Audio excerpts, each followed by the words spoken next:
Good evening, welcome to left and right. భారతీయ సమాజానికి ఆ మాటకొస్తే హిందుత్వకి ఒక కొత్త రకమైన జీవన విధానాన్ని నిర్వచించాల్సిన అవసరం ఇప్పుడు ఏర్పడిందా?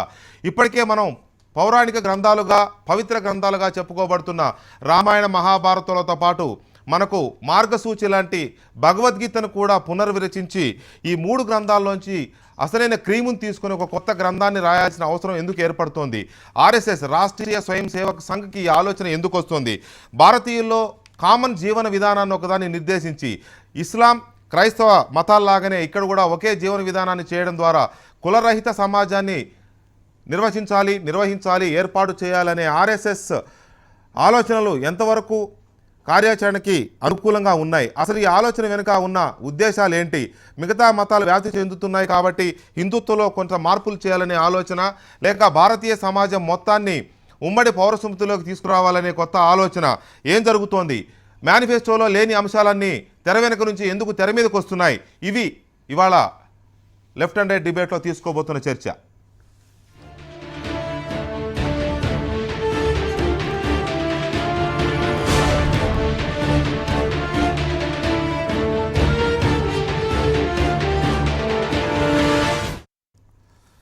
రైట్, లెఫ్ట్ అండ్ రైట్లో చర్చలో పాల్గొనడానికి ఆర్ఎస్ఎస్ నుంచి అన్నదానం సుబ్రహ్మణ్యం గారు, అలాగే విశ్వ హిందూ పరిషత్ నుంచి కసిరెడ్డి వెంకటరెడ్డి గారు, సీనియర్ జర్నలిస్ట్ ప్రముఖ రాజకీయ సామాజిక విశ్లేషకులు తెలకపల్లి రవి గారు స్టూడియోలో ఉన్నారు. ఇక ప్రకాష్ రెడ్డి గారు భారతీయ జనతా పార్టీ నాయకులు ప్రత్యక్ష ప్రసారంలో అందుబాటులో ఉన్నారు. అలాగే మహమ్మద్ రియాజుద్దీన్ ప్రముఖ ముస్లిం మైనార్టీ హక్కుల సంఘం నాయకులు రియాజుద్దీన్ గారు కూడా మనకి ప్రత్యక్ష ప్రసారంలో అందుబాటులో ఉన్నారు. మరి కాసేపట్లో పౌర హక్కుల సంఘం నేత జూబాగా సుభద్ర గారు అండ్ ఆసిఫుద్దీన్ గారు Islamic academy for comparative religion అధ్యక్షులు ఆసిఫుద్దీన్ గారు, అలాగే స్వామి శ్రీనివాసానంద సరస్వతి ఉత్తరాంధ్ర సాధు పరిషత్ అధ్యక్షులు విశాఖపట్నం నుంచి ప్రత్యక్ష ప్రసారంలో అందుబాటులోకి రాబోతున్నారు. కాంగ్రెస్ పార్టీ నేత అద్దంకి దయాకర్ గారు కూడా మనతో పాటు స్టూడియోలో మరి కాసేపట్లో జాయిన్ అవ్వబోతున్నారు. ముందుగా వెంకటరెడ్డి గారు, ఆర్ఎస్ఎస్ చేసిన ఈ ఆలోచన మోహన్ భగవత్ గారి మస్తిష్కంలోంచి వచ్చిన అంటే ఆర్ఎస్ఎస్ చేసిన చర్చ మీదటే వచ్చి ఉంటుంది డెఫినెట్గా. ఈ ఆలోచనని ఆ విహెచ్పికి అప్పచెప్పారు, 4 ప్రతినిధులతో కమిటీ వేశారు. ఒక గ్రంథాన్ని తయారు చేయాలి. ఇప్పుడు మనకున్న రామాయణ భారత భాగవతాలు మనకు సరిపోవడం లేదు ఇన్ ద సెన్స్ అవి పవిత్ర గ్రంథాలుగా మిగిలిపోతున్నాయి, క్షమించాలి. కాబట్టి మనకు ఒక ఉమ్మడి జీవన విధానాన్ని భారతీయతకు హిందుత్వకు మార్గనిర్దేశం చేసే ఒక కొత్త జీవన విధానాన్ని సూచించే గ్రంథం ఒకటి కావాలనేది ఈ ప్రయత్నం. అవసరమా? ఇప్పుడు ఎందుకు ఈ ఆలోచన వచ్చింది? హిందూ జీవన విధానాన్ని కొత్తగా నిర్వచించాలనే యోచన ఆర్ఎస్ఎస్ ఎందుకు చేస్తుంది? ఒక దేశం, ఒక చట్టం, ఒక జాతి, ఒక జెండా, ఒక రాజ్యాంగం. మళ్ళీ చెప్పండి ప్లీజ్. ఒక దేశం, ఒక చట్టం, ఒక జాతి, ఒక రాజ్యాంగం, ఒక సంస్కృతి, భారతీయ సంస్కృతి. ఆచారాలు సంప్రదాయాలు వేరుగా ఉండొచ్చు గాక, కానీ మనంతా ఒకే సంస్కృతి అనే ఒక భావన కూడా నిర్మాణం చేయాలి అనే ఆలోచన రావచ్చు. మీరు అన్నదాంట్లో నాకు అనిపిస్తుంది, మీరు అన్నది ఏంటి, ఒక దేశం, ఒక చట్టం, ఒక జాతి, ఒక రాజ్యాంగం. అవును, కానీ ఏ విధంగానైతే మీరు అన్నదాంట్లో కొంచెం ఒక జెండా, మీరు అన్నదాంట్లో ఒక జెండా కూడా ఉంది కదా, ఒక జెండా. కాబట్టి మీరు అన్నదాంట్లో కొంచెం సెన్స్ తీసుకోగలిగితే మనం ఒక దేశం, ఒకే చట్టం, ఒకే జెండా, ఒకే జాతి, ఒకే రాజ్యాంగం ఉండాలనేది మీ ఆలోచన. అంతే అండి. అయితే దీనికి ఒక చిన్న ఉదాహరణ కూడా ఇప్పుడే చెప్తాను. ఎలాగంటే జమ్మూ కాశ్మీర్ ప్రత్యేక చట్టం ఒకటి వచ్చేసి ఒక మాటిమాటికి విడిపోయేటటువంటి రకంగా అయినటువంటి ఆలోచనలు వస్తున్నటువంటి సందర్భంగా శ్యాంప్రసాద్ ముఖర్జీ గారు జమ్మూ కాశ్మీర్లో తాను పర్యటన చేస్తూ ఏక్ దేశ్ మే దో విధాన్, ఏక్ దేశ్ మే దో నిషాన్, ఏక్ దేశ్ మే దో ప్రధాన్, నహీ చలేగి అనేటటువంటి ఒక నినాదంతో ఆయన కొద్ది స్వాతంత్రం వచ్చిన తర్వాత కొన్నాళ్లకు అక్కడ పర్యటన చేశాడండి. కాబట్టి 2 విధానాలు, ఇద్దరు ప్రధానులు, 2 జెండాలు, 2 రాజ్యాంగాలు అనేటటువంటి విధంగా ఎప్పుడైతే ఒక ఆలోచన ఒక చోట వస్తుందో, ఒకే దేశంలో వస్తుందో, వచ్చిన వెంబడి అప్పుడు ఒక చీలిక అనేటటువంటి ఆలోచన వస్తుంది. అది కాకుండా నేను ఎక్కువ నీవు తక్కువ అనేటటువంటి ఆలోచన వస్తుంది. అందువల్ల అందరికీ ఒకే రకమైనటువంటి విధానం ఉంటే బాగుంటుంది అనేటటువంటి ఒక ఆలోచన ఇవాల్టిది కాదు, అది మొదటి నుంచి ఉన్నటువంటిది. కాకపోయినట్టయితే అధ్యయనంలో, అనుశీలనంలో, పూజా పునస్కారాల్లో, వాడవాళ్ళ దర్శనాల్లో వేరువేరుగా వ్యక్తిగతమైనటువంటివి, అవి వ్యక్తిగతమైనటువంటివి. కానీ దేశానికి, జాతికి, చట్టానికి, రాజ్యాంగానికి, జెండాకు సంబంధించినంత వరకు పౌరులకందరికి కూడా ఒకే రకమైనటువంటి ఒక స్మృతి ఉండాలి అనేటటువంటి ఆలోచన నుంచి ఈ భావజాలం బయటకు వచ్చేసి మీరు చర్చించండి, తర్కించండి, ఆలోచించండి, ఏది సత్యమో దాన్ని నిగ్గు తేల్చండి, బయటికి అది చెప్పండి. 10 మంది దాన్ని అంగీకరించిన తర్వాత అప్పుడు దాన్ని సమాజంలోకి తీసుకుని వెళదాం. అంగీకరింపజేస్తారా? అది తర్వాత విషయం. ఎందుకంటే చర్చలు పల్లవించే ప్రాంగణంలో కుర్చీలు విరగొద్దు. తలలు బాగా ఆలోచించాలి. మెదడులోకి వచ్చేటటువంటి ఆలోచనలను అవి పేపర్ మీదకి రావాలి, ఆ జనం మధ్యలోనికి వెళ్ళాలి. అందరూ దీన్ని ఆలోచించి అవును ఇది బాగుంది, మనమంతా కలిసికట్టుగా ఇట్లా ఉందాం, ఏ పార్టీకి చెందినటువంటి వాళ్ళమైనా సరే అనేటటువంటి ఇలాంటి ఆలోచన ఎప్పుడైతే జనజీవితంలో మనం తీసుకుని వస్తామో ఆ సందర్భంలో వర్గాలు, వర్ణాలు, కులాలు, మతాలు, ప్రాంతాలు, సంప్రదాయాలు, రాజకీయాలు వీటన్నింటికి అతీతంగా నా దేశం, అందులో నేను ఒకడిని, కాబట్టి దేశం వేరే నేను వేరే కాదు అనే ఒక భావన వ్యక్తిలో నిర్మాణం చేయవలసినటువంటి. రైట్ రవి గారు, ఆర్ఎస్ఎస్ చేస్తున్న ఈ ఆలోచన ముస్లింలకు ఒక ఖురాన్ లాగా, అలాగే క్రిస్టియన్లకు ఒక బైబిల్ లాగా మనకొకటి గ్రంథం ఉండాలి. ఇప్పటిదాకా భగవద్గీత ఉంది, కానీ రామాయణ, భారత, భగవద్గీతలు మనకు మూడు ఉన్నాయి కాబట్టి ఈ మూడింటిని కాదు, ఈ మూడిట్లోంచి ఒక కామన్ ఒకటి తీసుకోవాలి అనే ఒక ఆలోచన ఏదో చేస్తూ ఉంది. మీ అబ్జర్వేషన్ ఏంటి దీని మీద? ఇది చాలా చాలా పెద్ద ఇదే జరిగింది. దీని మీద అనాలిసిస్ మీరు కూడా ఫాలో అయ్యి ఉంటారు. మీరే ప్రశ్న ఇచ్చారు కదా ఇప్పుడే ఎందుకు వచ్చిందని. ఇప్పుడే ఎందుకు వచ్చిందంటే ఇది ఒకటే రాలేదు కదా, దీనికంటే ముందు భగవద్గీత పెట్టాలన్నారు. భగవద్గీత పెట్టాలంటే ఈ దేశంలో అది కుదరలేదు కాబట్టి అన్నింటినీ కలిపి ఒకటి తీసుకొని రావాలని. అంటే ఒక విధంగా అవి పవిత్ర గ్రంథాలు, దైవ ప్రణీతాలని కనుక మనం భావించేటైతే దేవుళ్ళ పాత్ర ఆర్ఎస్ఎస్ తీసుకుంటుందని మనం భావించాల్సి వస్తుంది. ఎందుకంటే మహత్వపూర్ణమైన గ్రంథాలు అవి. ఆర్ఎస్ఎస్ లేదా పరివార ఆలోచన ధోరణి ప్రకారం మరి అసలు వేదాలను అపౌరుషేయాలి అన్నారు పురుషుడికి. ఇది అటువంటి వాటిని సృష్టించాలి అని ఒక భౌతికమైన ప్రభుత్వాన్ని వీళ్ళందరినీ కలిపి నరేంద్ర మోడీకి అంటే వాల్మీకి కనుక మోహన్ భగవత్ అయితే నరేంద్ర మోడీ గారు శ్రీరాముడు అని అనుకోండి. మనం ఇప్పుడు భారతదేశాన్ని కొత్తగా నిర్వచించుకోవాలి. మీరు గీత అన్నారు కదా, కొత్త గీత అక్కర్లేదండి, భారత రాజ్యాంగం ఒకటి ఉంది. ఈ రాజ్యాంగంలో 14, 15, 16, 25, 28, 26 ప్రకరణాలు ఉన్నాయి. ఇవన్నీ ఎవరికి వ్యక్తి స్వేచ్ఛను పూర్తిగా ఇస్తున్నాయి. జీవన్ భద్ర అని పరిస్థితి అని వేదాలు ఘోషిస్తున్నాయి. కాబట్టి ఈ దేశంలో ఒకే ఆనందం ఒకటి ఉంది, ఒకే ఎజెండా, ఒకే రాజ్యం, ఒకే మతం అనే ఒక్క మాట వారు అనలేదు. అది మనం కలపాలి. ఒకే మతం అసలది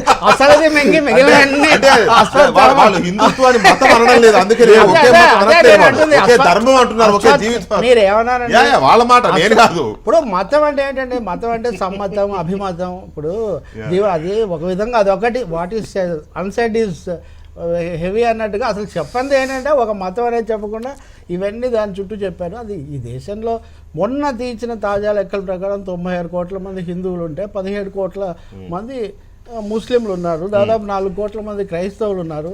వాళ్ళందరికీ వాళ్ళ గ్రంథాలు ఉన్నాయి, వాళ్ళు పూజించుకుంటున్నారు, అందరూ బాగానే బతుకుతున్నారు. వింధ్య, హిమాచల, యమున, గంగా అని జనగణమని పాడుకుంటున్నారు. కాబట్టి వెంకటరెడ్డి గారికి కానీ లేకపోతే వారి ఆది గురువు సుబ్రహ్మణ్యం గారికి కానీ ఇప్పుడు కొత్తగా ఒకటి అట్లా అయితే దేన్ని నిర్వచించాలి? ఉదాహరణ అది కాదు, వారి పరిధిలోనే మీరు రామాయణాన్ని నిర్వచిస్తారా? రఘుకులాన్మయ రత్నదీపం అన్నటువంటి ఆయన్ను, లేకపోతే యదువంశ భూషణుని మీరు నిర్వచిస్తారా? అందుకని ఇది మనకు మించినటువంటి సుబ్రహ్మణ్యం గారు ఆలోచన మీది, కార్యరూపంలో పెట్టాల్సింది వారు.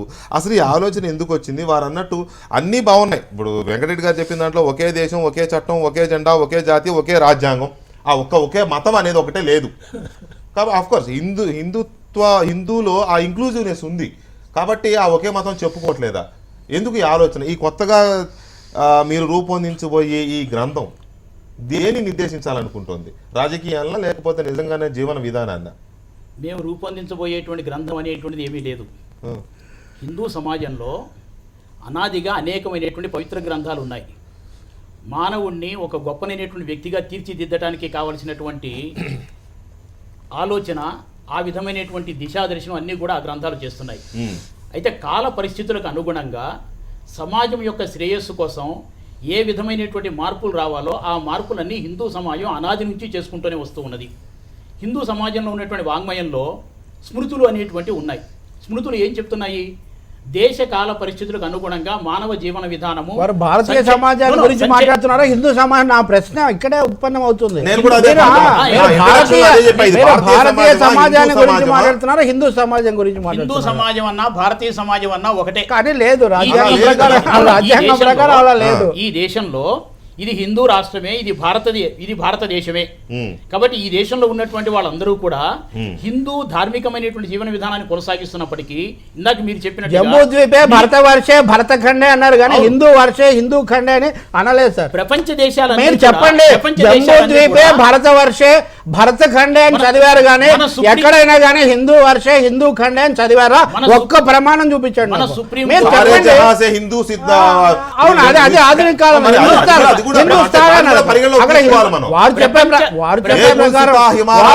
ప్రపంచ దేశాలన్నీ కూడా మన దేశాన్ని హిందూ రాష్ట్రంగా హిందూస్థాన్ గా గుర్తిస్తున్నాయి. ఇండియా దట్ ఈస్ భారత్ అని ఉంది రాజ్యాంగంలో. సుప్రీం కోర్టు కూడా ఇండియా దట్ ఈస్ భారత్ అని. సుప్రీం కోర్టు కూడా హిందూ అనేటువంటిది ఒక ధార్మిక విధానము, ఒక జీవన విధానం అనే తీర్పు చెప్పింది. ఇది మీరు భారతదేశం అనండి సంతోషిస్తాం, ఇది హిందూ రాష్ట్రం అనండి సంతోషిస్తాం. కాబట్టి ఇక్కడ మానవ జీవన విధానము సంక్షోభం లేకుండా సంక్షేమంగా కొనసాగాలి. దానికోసము దేశకాల పరిస్థితులకు అనుగుణంగా ఏ జీవన విధానం రావాలో అట్లా స్మృతులు అనేటువంటి వచ్చాయి.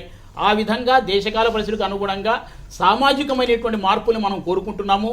కాబట్టి ప్రజా సంక్షేమం కోసం ఎటువంటి జీవన విధానం కావాలో అది కావాలి. ప్రాచీనమైనటువంటి గ్రంథాలలో సమాజ హితానికి విరుద్ధమైనటువంటివి ఏవన్నా ఉంటే అవి మనం మార్చుకోవాలి. వేల సంవత్సరాల తర్వాత ఆ మాటకు వస్తే కొన్ని యుగాల తర్వాత ఇప్పుడు ఏ యుగ పురుషుడు అవతరించాడని కొత్త ఆలోచన వస్తుంది అనేది కొంచెం ఆలోచించండి. ఒకటి సార్ సుబ్రహ్మణ్యం గారు, ఇక్కడ ఎవరు మోడీ గారే ధర్మ సంస్థాపనార్థాయ సంభవం అది అనిపించవచ్చు కొంతమందికి. మనం దాన్ని ఇదని కాదు. కానీ ఇప్పుడు ఒక్కొక్క యుగంలో ఒక్కొక్క దేవుడు వచ్చాడు, ఒక్కొక్క రకంగా సమాజాన్ని ఆ జాతిని ఏదో ఉద్ధరించడానికి వచ్చారు, నేను కాదంట్లా. ఇవాళ మీరు వచ్చిన ఉద్దేశం ఏంటి, మీరు తీసుకొస్తున్న ఈ పుస్తకాలు ఏంటి, ఈ గ్రంథాలు ఏంటి, కొత్తగా జీవన విధానాన్ని నిర్వచించడం ఏంటి అనేది ఒక్కసారి మనం స్వామి శ్రీనివాసానంద సరస్వతి ఉత్తరాంధ్ర సాధు పరిషత్ అధ్యక్షులు వైజాగ్ నుంచి మనకి ప్రత్యక్ష ప్రసారంలో ఉన్నారు. స్వామి శ్రీనివాసానంద సరస్వతి గారు నమస్కారం. నమస్కారం అండి. నమస్కారం అండి శ్రీనివాసానంద సరస్వతి గారు. మనకి రామాయణం, మహాభారతం, భగవద్గీత, మనుస్మృతి, ఉపనిషత్తులు ఇలా ఎన్నో, ఒకటి కాదు రెండు కాదు, దాదాపు మనం ప్రామాణికంగా తీసుకునే 40 పవిత్ర గ్రంథాలు ఉన్నాయి. అది ఒక్కొక్క యుగంలో ఒక్కొక్కరు రాసి ఉండొచ్చు, లేకపోతే ఒక్కొక్క అవసరాన్ని బట్టి అప్పుడున్న పరిస్థితులను బట్టి వాటిని తయారు చేసి ఉండొచ్చు. వాటిని కొంతమంది కొన్ని రకాలుగా ఆదర్శంగా తీసుకుని జీవన విధానాల్ని నిర్దేశించుకుంటున్నారు. ఇలాంటి పరిస్థితుల్లో వీటన్నిటినీ కాదని వీటన్నిటిలోంచి కలిపి మళ్ళొక గ్రంథాన్ని తీసుకురావాలి, ఇది మార్గనిర్దేశం చేస్తుంది హిందూ జాతికి, భరత జాతికి అనే కొత్త ఆలోచనని మీరు ఎలా చూస్తున్నారు? ఇది అవసరమా? అవసరమైతే ఎవరికి అవసరం, ఎందుకు అవసరం? ఇది అవసరం కృష్ణ గారు, ఇది అవసరం లేదండి. ఎందుకంటే మనకి మహర్షులు, మహానుభావులు మన జీవన విధానం ఏ విధంగా ఉండాలి, జీవన విధానం ఏ విధంగా మనం కొనసాగాలి, ఇవన్నీ కూడా స్పష్టంగా మనకి దిశానిర్దేశం చేశారండి. రామాయణం రామో విగ్రహవాన్ ధర్మ సాధు సత్య పరాక్రమ అని రామాయణం మనకి వాల్మీకి మహర్షి ప్రమాణంగా మనకు చెప్పబడుతుందండి. అంటే ఒక ధర్మాన్ని, ఒక న్యాయాన్ని, ఒక నీతిని, ఒక సత్యాన్ని మన వేదాలు, ఉపనిషత్తులు, పురాణాలు స్పష్టంగా ఇచ్చేటప్పుడు ఒక దిశానిర్దేశాన్ని, మానవ జీవన విధానం ఏ విధంగా ఉండాలి, మనిషి మంచిగా ఏ విధంగా ప్రవర్తించాలి, మానవత్వంతో ఏ విధంగా మనిషి తన జీవితాన్ని, దైనందిన జీవితాన్ని గడుపుతూ ముందుకు వెళ్ళాలని స్పష్టంగా మన ఉపనిషత్తులు గ్రంథాలు నిర్దేశించేటప్పుడు మరి దేశ విదేశాలు కూడా ఆనాడు నలంద విశ్వవిద్యాలయం కానివ్వండి, తక్షశిలా విశ్వవిద్యాలయం కానివ్వండి, బెనారస్ విశ్వవిద్యాలయం కానివ్వండి, క్రీస్తు పూర్వంలో కూడా ప్రపంచ దేశాల నుంచి కూడా మన దేశం వచ్చి మన గ్రంథాలు నేర్చుకొని మన హైందవ సంస్కృతి సాంప్రదాయాలు ఆ దేశానికి తీసుకుని వెళ్ళి హిందుత్వం తాలూకా ఇది ప్రపంచానికి తల్లి, ఇది ఒక సనాతన ధర్మం, ఇది మతము కాదు, ఒక సనాతన విలువలు బోధిస్తుంది, ఒక మనిషిని మహాత్ముడిగా చేస్తుంది, ఒక జీవుణ్ణి దేవుడిగా మారుస్తుంది, ఒక నరుణ్ణి నారాయణిగా రూపొందగలిగిన శక్తియుక్తులు హైందవ ధర్మంలో ఉన్నాయి. కాబట్టి హైందవ ధర్మం ప్రపంచానికి తల్లి వంటిదని దేశ విదేశాల నుంచి వచ్చినటువంటి మేధావులు కూడా ఆ హైందవ ధర్మానికి మరో దిక్సూచి అవసరం లేదనేది మీ అభిప్రాయమా? లేదండి. ఒక్క నిమిషం లైన్ లో ఉండండి, దయచేసి ఒక్క నిమిషం లైన్ లో ఉండండి స్వామి శ్రీనివాసానంద సరస్వతి గారు. Asifuddin Islamic academy for comparative religion అధ్యక్షులు. ఆసిఫుద్దీన్ గారు నమస్తే అండి. గుడ్ ఈవినింగ్ అండి, అందరూ బాగున్నారు? యా, ఆసిఫుద్దీన్ గారు బాగున్నారా? అల్హమ్దులిల్లాహ్. రైట్. ఆసిఫుద్దీన్ గారు, ఇక్కడ ఇవాళ ఆర్ఎస్ఎస్ చేస్తున్న ఈ ప్రయత్నం, విశ్వ హిందూ పరిషత్ కప్పజెప్పిన ఈ కార్యాచరణ ఏదైతుందో, ఇది స్వతంత్ర భారతంలో భారతీయ జనతా పార్టీకి సంబంధించినంత వరకు సెకండ్ ఇన్నింగ్స్. వాజ్పేయి గారిది ఫస్ట్ ఇన్నింగ్స్ అనుకుంటే ఇది సెకండ్ ఇన్నింగ్స్ కింద మనం చూసుకోవచ్చు మోడీ గారి రెజ్యూమ్ని. సో దీన్ని మీరు ఎలా చూస్తున్నారు? ఈ ఒక కొత్త మార్గదర్శకం అంటే ఇస్లాంకి ఎలాగైతే ఖురాన్ ఉందో, క్రైస్తవానికి ఎలాగైతే బైబిల్ ఉందో, వాటికి ఒకే గ్రంథం, ఒకే జీవన విధానం ఉంది. హిందుత్వలో ఆ జీవన విధానం లేదు కాబట్టి ఐక్యత లేదని భావిస్తున్నట్టుంది. సో ఈ గ్రంథం అనేది అవసరమా? ఇది భారతీయ సమాజాన్ని మీద ఎలాంటి ప్రభావం చూపే అవకాశం ఉంది? ఇలాంటి ఆలోచన రావడం చాలా దురదృష్టకరం అండి. ఎందుకంటే ప్రతి మతానికి సిద్ధాంతపరంగా చూస్తే ఆ మత గ్రంథాన్ని నిర్ణయించేది ఆ విశ్వాసం ఉన్న ప్రజల యొక్క దైవం. ఖురాన్లో ఏముండాలి ఏముండకూడదన్నది ముస్లింలు అల్లాహ్ తరఫు నుండి నేరుగా వచ్చిన ఆజ్ఞలుగా భావిస్తారు. అదేవిధంగా బైబిల్లో ఏముండాలి ఏముండకూడదన్నది క్రైస్తవ సోదరులు జెహోవా నుంచి వచ్చిన ఆజ్ఞలుగా భావిస్తారు. అలాగే హిందూ సోదరులు కూడా ప్రత్యేకించి స్మృతికి సంబంధించి డైరెక్ట్గా పరబ్రహ్మం నుండి వచ్చిన వాక్యంగా దాన్ని గౌరవిస్తారు. ఇప్పుడు కొన్ని రాజకీయ పార్టీలు, ప్రత్యేకించి విద్వేషపూరిత రక్తపాత పూరిత రాజకీయ చరిత్ర ఉన్న పార్టీలు ఇలాంటి ఆధ్యాత్మిక నిర్ణయం తీసుకోవడము, హిందూ సోదరులు ఏం విశ్వసించాలి ఏం విశ్వసించకూడదు, ఏం చేయాలి ఏం చేయకూడదు వాళ్ళు తమ చేతుల్లోకి తీసుకుంటున్నారు అంటే ఇది వాళ్ళ ఆధిపత్య ధోరణి. ఆసిఫుద్దీన్ గారు, మీరు భగవద్గీతను చదివారు.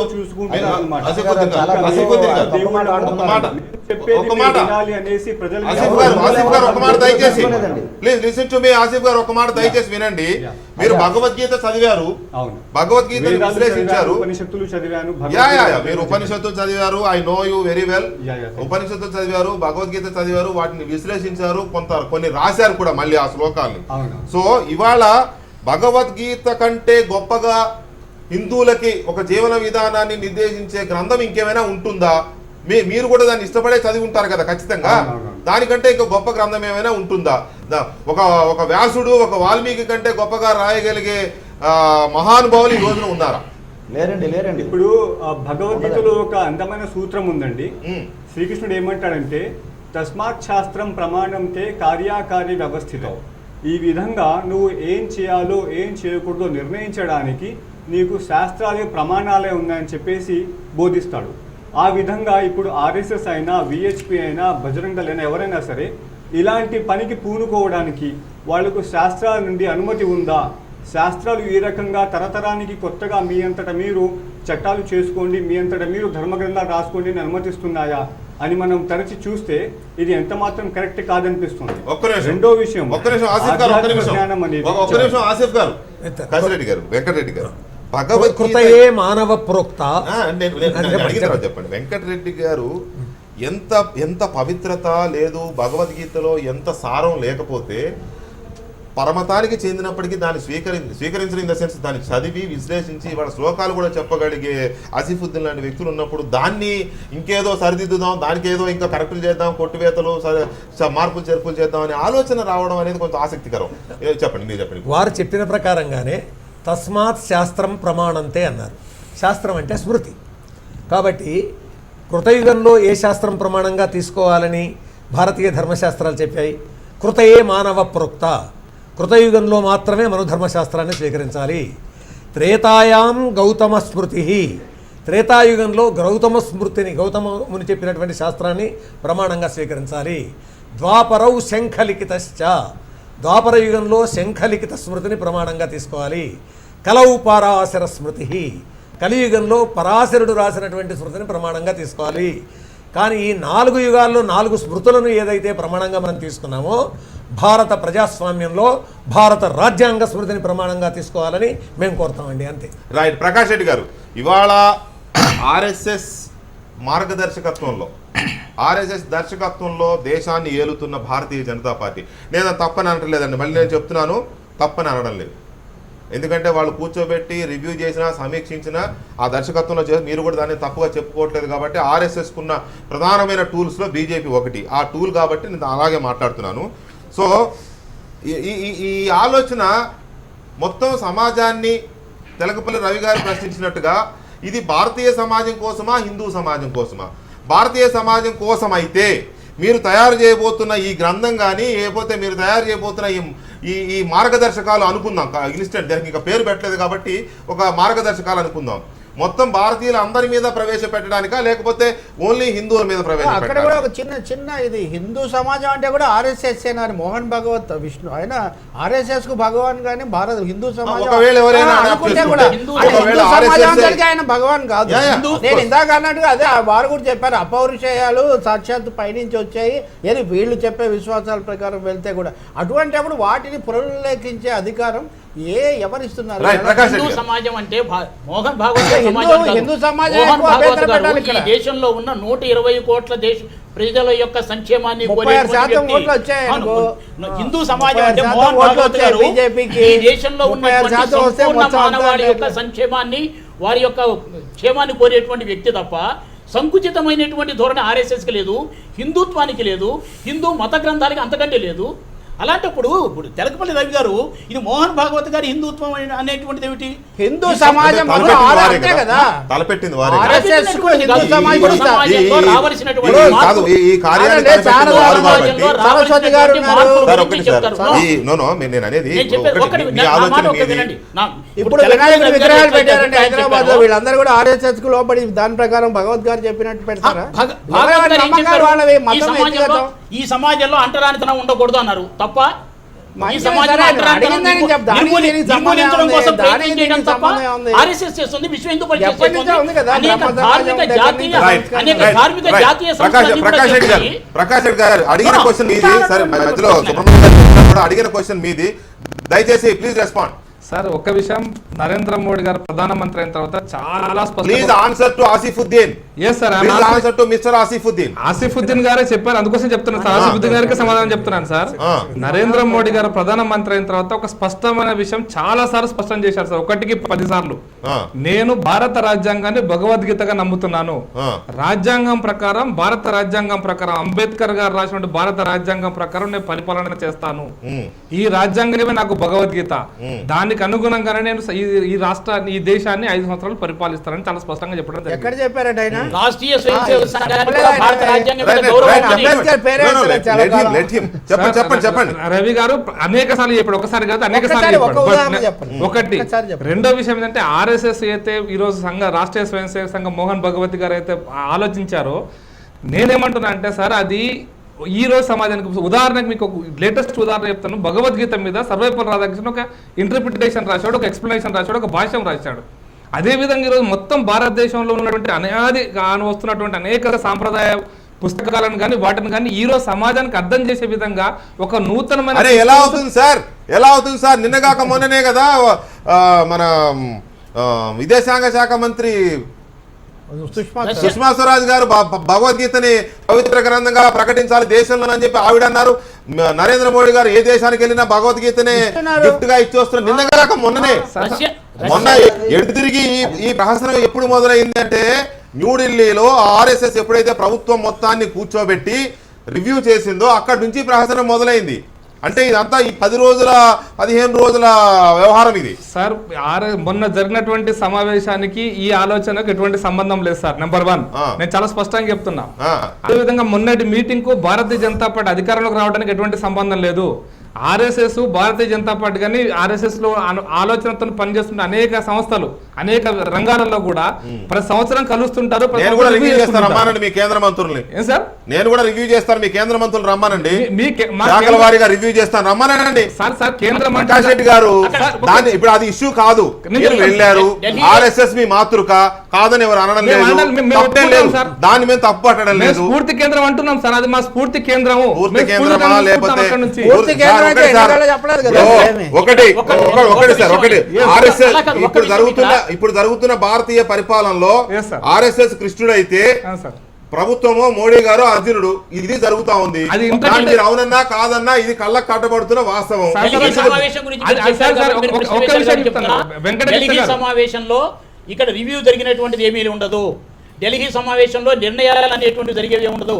ఏ దేశంలోనైనా దేశం యొక్క అభివృద్ధి కోసం ఆ దేశంలో పనిచేస్తున్నటువంటి అనేక స్వచ్ఛంద సంస్థలు, సేవా సంస్థలు, జాతీయ సంస్థలు, ధార్మిక సంస్థలు, ఆర్థిక సంస్థలు వీటి యొక్క అభిప్రాయాన్ని అన్నింటినీ కూడా తీసుకుని పరిపాలించడం అనేటువంటిది ఒక ఉత్తమ ప్రభుత్వం యొక్క అభిప్రాయం అండి. ఢిల్లీ ఒక్కటి మాత్రం చెప్పండి, ఢిల్లీ సమావేశంలో సమీక్షలు జరగలేదు. ఢిల్లీ సమావేశంలో నిర్ణయాలు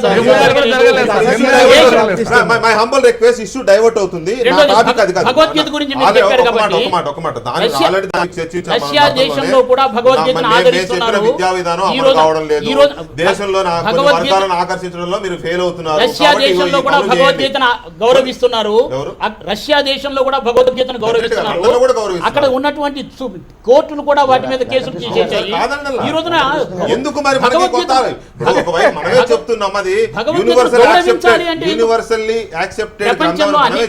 ప్రపంచంలో అనేక మతాలకి సంబంధించిన మేధావులందరూ కూడా భగవద్గీత యొక్క గొప్పతనాన్ని ఒప్పుకున్నారు. ఒక్క నిమిషం, ఎవరు? అయ్యా వెంకటకృష్ణ గారు చెప్పండి సార్. ఇప్పుడు భగవద్గీత అనేది అది ఒక విశ్వ వాంగ్మయం అండి, విశ్వ గ్రంథం. అది ఏ మతానికి కానీ ఒక ప్రత్యేకంగా ఒక వర్గానికి కానీ ఒక స్థలానికి కానీ ఒక ప్రాంతానికి కానీ నిర్ణయం చేయలేదండి. భగవద్గీతలో చూడండి, ఏ మానవుడైతే, ఏ భక్తుడైతే, ఎవరైతే, ఏ జీవుడైతే అని ఉంటుంది తప్ప ఒక మతానికి కానీ ఒక కులాల వారీగా ఉంటుంది భగవద్గీత. మళ్ళీ చర్చ తప్పిపోతుంది. క్షత్రియస్య స్వభావజం, శూద్రస్య స్వభావజం, బ్రాహ్మణస్య స్వభావజం అని ఏ కులం వాడు ఏం చేయాలో దాంట్లో ఉంటుంది. అర్జునుడు నేను చంపలేను కృష్ణ అంటే, లేదయ్యా నువ్వు క్షత్రియుడివి, నువ్వు వెనక్కిపోకూడదు ధర్మం అని చెప్పాడు కృష్ణుడు. మీరు లేదంటే ఏ కులాల వారీగా కూడా దాని మీద ఇప్పుడు చర్చ అవసరం లేదు. క్షత్రియస్య స్వభావజం చంపాలి. సరస్వతి గారు స్వామి గారు దయచేసి నా చర్చని ఏదో భగవద్గీతకు వ్యతిరేకం అది కాదు ఇష్యూ, అది కాదు. ఇవాళ జరుగుతున్న ఒక కొత్త ప్రయత్నం అనేది ఎటు దారి తీస్తుంది అనేదే నా చర్చ. దయచేసి కొంచెం నాకు కోఆపరేట్ చేయండి. రైట్, రియాజుద్దీన్ గారు గుడ్ ఈవినింగ్. రియాజుద్దీన్ గారు గుడ్ ఈవినింగ్. నమస్కారం అండి. మీ ఒపీనియన్ చెప్పండి. ఆర్ఎస్ఎస్ నేతృత్వంలో జరుగుతున్న ఈ ప్రయత్నాన్ని భారతీయ సమాజం మీద కానీ లేదా హిందూ సమాజంగా చెప్పబడుతున్నట్టుగా చేస్తున్న ఈ ప్రయత్నాన్ని మీరు ఎలా చూస్తున్నారు? ఇది ఎటుదారి తీసే అవకాశం ఉంది. దీంట్లో నెగిటివ్ కోణాల కంటే పాజిటివ్ కోణాలు ఏమైనా ఉన్నాయా? అట్లా వెళ్దాం మనం. ప్రతిదాన్ని నెగిటివ్గా విమర్శిస్తున్నారని కాకుండా పాజిటివ్ ఏమైనా కనబడుతుందా మీకు? ఒక భారతీయ చరిత్ర విద్యార్థిగా నేను అభిప్రాయపడుతుంది ఏంటంటే, భారతదేశంలో మతాలకు అతీతమైన జీవన విధానం కూడా ఉందండి. దాని గురించి ఎవరు మాట్లాడట్లేదు. ఈ దేశాన్ని మౌర్యులు పరిపాలించినప్పుడు, గుప్తులు పరిపాలించినప్పుడు, శాతవాహనులు పరిపాలించినప్పుడు ఈ దేశం బహుళ మత దేశంగా ఉండేది. అప్పుడు జైనం ఉంది, బౌద్ధం ఉంది, వైదికం ఉంది. కాకతీయులు పరిపాలించినప్పుడు కూడా ఇక్కడ శైవం ఉంది, వైష్ణవం ఉంది. తర్వాత ఈ ప్రాంతాన్ని ఢిల్లీ సుల్తాన్లు పరిపాలించినప్పుడు, మొఘల్స్ పరిపాలించినప్పుడు, అదే రకంగా కుతుబ్షాయిలు పరిపాలించినప్పుడు, ఆసఫ్జాయిలు పరిపాలించినప్పుడు కూడా పౌర సమాజానికి సంబంధించిన మతాలను గౌరవించారండి వాళ్ళు. బేసికల్గా భారతీయత అనే ఒక లక్ష్యం ఈ దేశంలో అంతర్లీనంగా ఉంది. అంటే ఈ దేశం యొక్క సంస్కృతి గంగా జమున తహజీబ్. అంటే ఈ దేశంలో మనుషులను మతాల వారిగా వర్గీకరించడం అనేది అన్ని సందర్భాల్లో సాధ్యం కాదండి. వ్యక్తిగత విశ్వాసాలని, మత విశ్వాసాలు ఏవైతే ఉన్నాయో దాన్ని గౌరవించి వ్యక్తిగత జీవితాన్ని గౌరవించిన చరిత్ర ఈ భారతదేశానికి ఉంది. దురదృష్టవశాత్తు ఈ రోజు ఏమవుతుందంటే, ఈ దేశంలో ప్రజల్ని ముస్లింలుగా, క్రైస్తవులుగా, హిందువులుగా వర్గీకరించి మతాల వారీగా ప్రజల్ని వర్గీకరించే చరిత్ర ఏదైతుందో అది నిజమైన భారత చరిత్ర కాదండి. ఒక చరిత్ర విద్యార్థిగా ఈ భారతదేశ చరిత్రను మనం బలంగా చూసినప్పుడు భగవద్గీత ఎంత గొప్ప గ్రంథమో, అదే రకంగా వేదాలు ఎంత గొప్ప గ్రంథాలు, అదే రకంగా బౌద్ధ మతానికి సంబంధించిన గ్రంథాలు అగతరీయం కావచ్చు, అష్టాధ్యాయి కావచ్చు, అవి గొప్ప గ్రంథాలే. జైన మతానికి సంబంధించిన మనకు భగవతి కానీ పట్టావారి కానీ అవి గొప్ప గ్రంథాలే. ఈ దేశం ఏం చేసిందంటే, ఈ దేశంలో ప్రజలు ఎంత గొప్ప వాళ్ళంటే, మతాల్లో వాళ్ళకి ఏదైతే అవసరమో, మతాల నుంచి ఏ శాంతి అయితే వాళ్ళు కోరుకుంటారో దాన్ని ఆచరించే ప్రయత్నాన్ని వాళ్ళు చేస్తాను.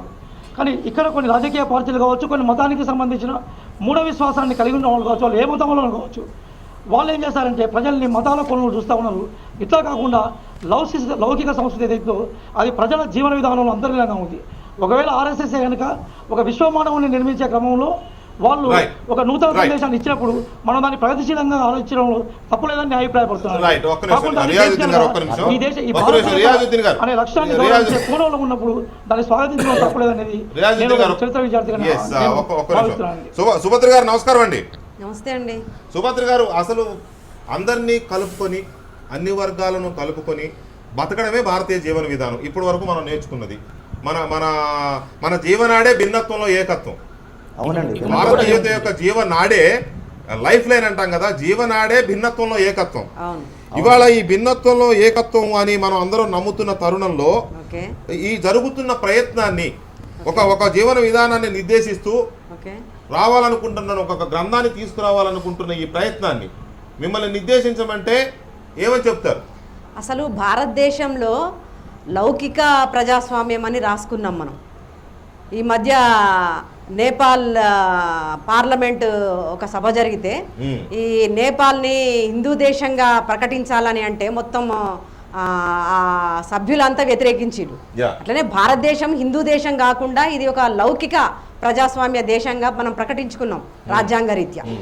ఇప్పుడు హిందూ మతము అంటే ముస్లిం మతం లాగా, క్రిస్టియన్ మతం లాగా మనుషుల్ని మనుషులుగా చూసే మతం కాదు.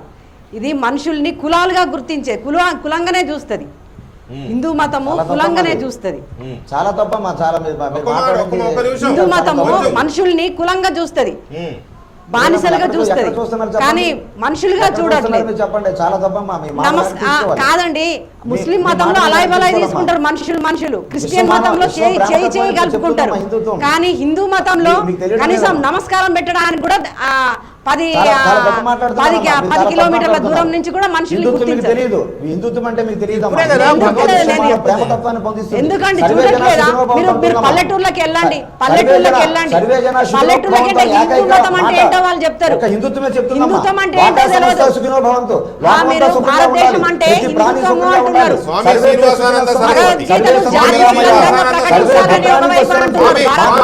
భారతదేశానికి జాతీయ గ్రంథము అంటున్నారు.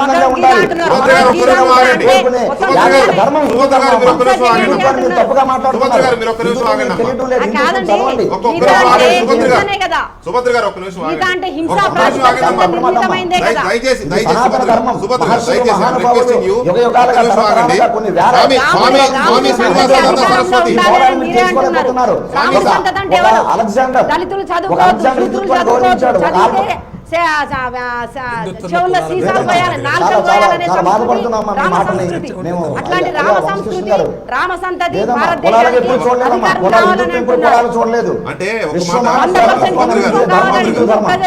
హిందూ ప్రజల దేశం అంటున్నారు. కుల ప్రజాస్వామ్యాలు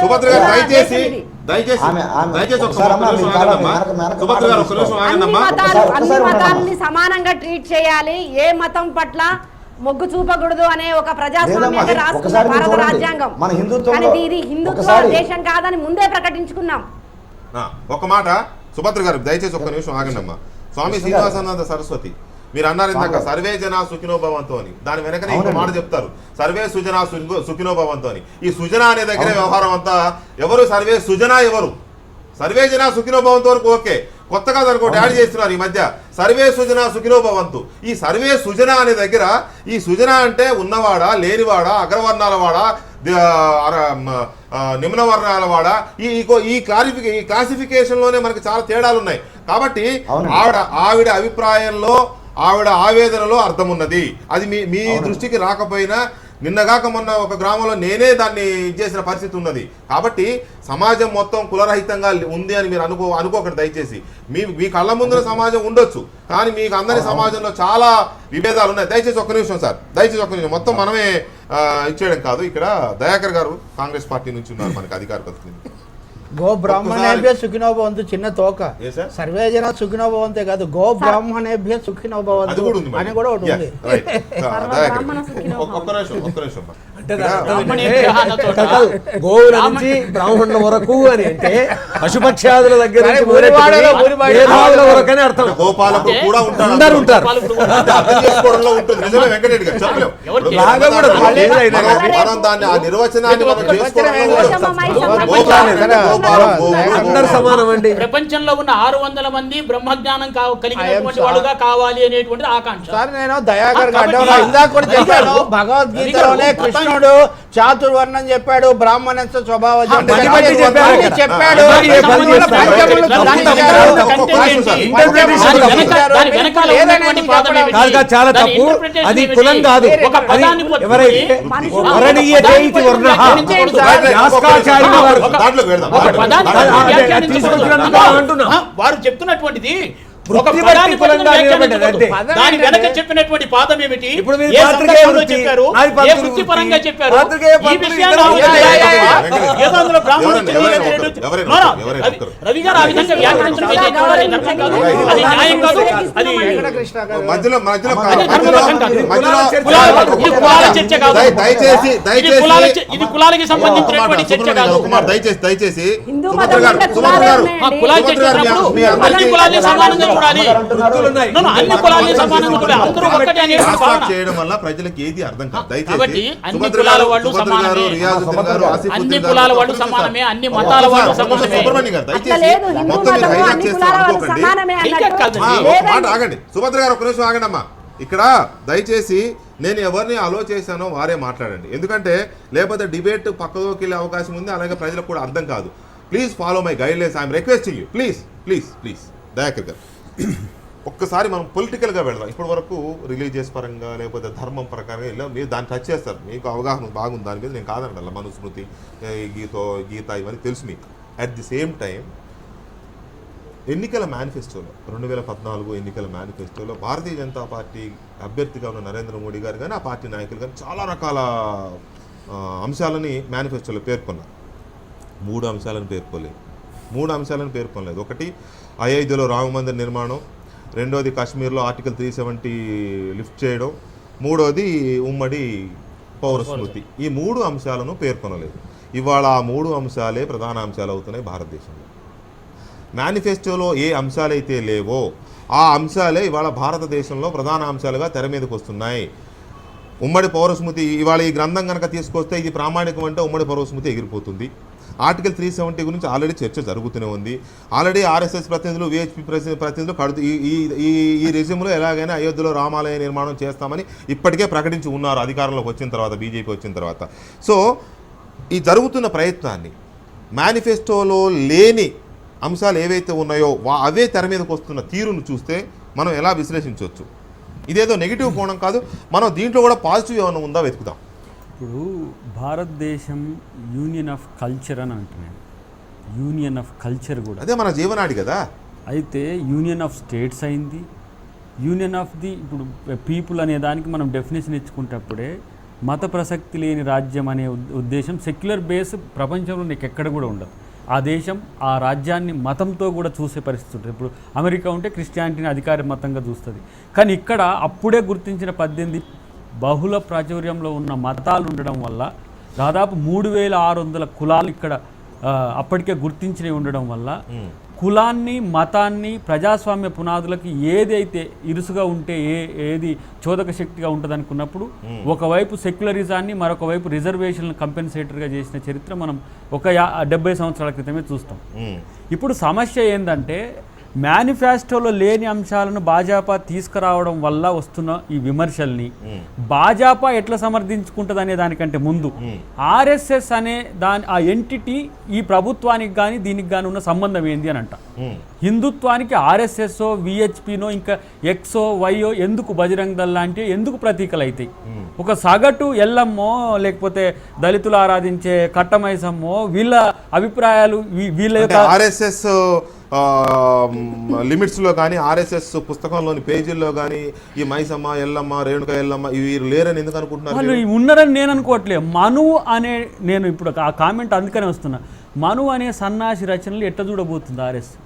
అది నేను ఇప్పుడు తెలుసుకోవాల్సింది. మనుస్మృతిని ఎలా చూడబోతుంది? ఇప్పుడు అదే కదా, నువ్వు గంధస్థం చేసేటప్పుడు మనువే కదా కుల వ్యవస్థను తీసుకొచ్చింది.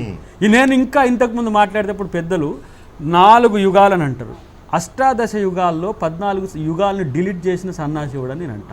అద్భుత యుగం ఎట్టుపోయింది, స్వర్ణయుగం ఎట్టుపోయింది, లేకపోతే ఏంది మనం అనంత యుగం ఎట్టుపోయింది.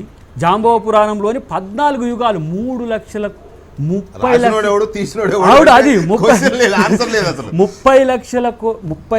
కోట్ల భూమి ఏజ్ని ఇప్పటికి రికగ్నైజ్ చేసినాం. 15 లక్షల కోట్ల ఏజ్ రికార్డ్ అయి ఉన్నది. 4 యుగాల యొక్క చరిత్రను రికార్డుగా చూపిస్తున్న ఈ హైందవం నేను ఎప్పుడు కూడా ప్రజలకో లేకపోతే ప్రజల మధ్యన వైరుధ్యాలు చేస్తుందని నేను అంటలే. ఈ మను అనే ఒక సన్నాసి వచ్చిన కాంచే వర్ణ వ్యవస్థ వచ్చింది. ఆ పదాన్ని నేను పదే వాడుతున్న వెనక ఇంటెన్షన్ అది. హైందవాన్ని కలుషితం చేసిన మనుస్మృతిని ఎట్లా చూస్తుంది అనే దాని మీదనే మీ యొక్క ఉమ్మడి పౌరస్మృతి అనేది ఉంటుంది. ఒకవేళ ఉమ్మడి పౌరస్మృతి మీరు తెచ్చిన దాన్ని బీజేపీ అడాప్ట్ చేసుకొని దాన్ని రాజ్యాంగం చేయాలనుకుంటున్నప్పుడు ఇప్పుడు ఉన్న పౌరస్మృతిని ఏం చేస్తారు? ఇది సెక్యులర్ బేసిస్ కంట్రీని కాస్త మతాలను యూనియన్గా చేయడానికి మనం సెక్యులరిజాన్ని వాడుకున్నాం. ఈరోజు కులాలన్నింటినీ సమీకరించడం కొరకు 4 గ్రూపులు చేసుకున్నాం. ఎస్సీ, ఎస్టీ, బీసీ, ఓసీ అనుకున్నాం మనం. ఇవాళ ఈ గ్రూపులను ఏం చేయాలి? నీకు ఉమ్మడి పౌరస్మృతి వస్తే నాకు రిజర్వేషన్స్ ఇచ్చిండ్రు, ఎస్టీకి రిజర్వేషన్స్ ఇచ్చిండ్రు, బీసీలకు విద్యా ఉద్యోగ రంగాల్లో రిజర్వేషన్ ఇచ్చిండ్రు. ఎందుకంటే సామాజిక వెనుకబాటుతనానికి వాళ్ళు ఆ రోజు పౌరస్మృతిలో మీరు భారత పౌరస్మృతి భారత రాజ్యాంగం ఏం చూసింది అంటే నీకున్న సామాజిక వెనుకబాటుతనానికి నష్టపరిహారాలుగా కొన్నిటిని ఇచ్చింది రాజ్యాంగం. దాన్ని ఉమ్మడి పౌరస్మృతిలో ఎక్కడ నువ్వు అకామిడేట్ చేయగలుగుతావు? నీకు ఇంతకంటే ఎక్కువ భారత రాజ్యాంగం కంటే ఉండే ఉమ్మడి పౌరస్మృతి ప్రపంచంలోనే ఎక్కం లేదని ప్రపంచ దేశాలే అంటున్నాయి. మీరు దృఢ రాజ్యాంగంగా భారతదేశం ఉంది, అదృఢ రాజ్యాంగంగా అమెరికా కానీ బ్రిటన్ కానీ చిన్న పుస్తకాలు ఉన్నాయి.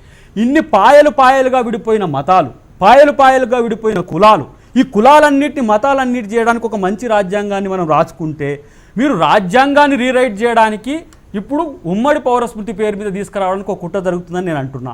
అది కాదు అంటే ఆర్ఎస్ఎస్ తలపెట్టిన ఈ కొత్త పుస్తకం అనేది మరొక రాజ్యాంగం కాబోతోందా?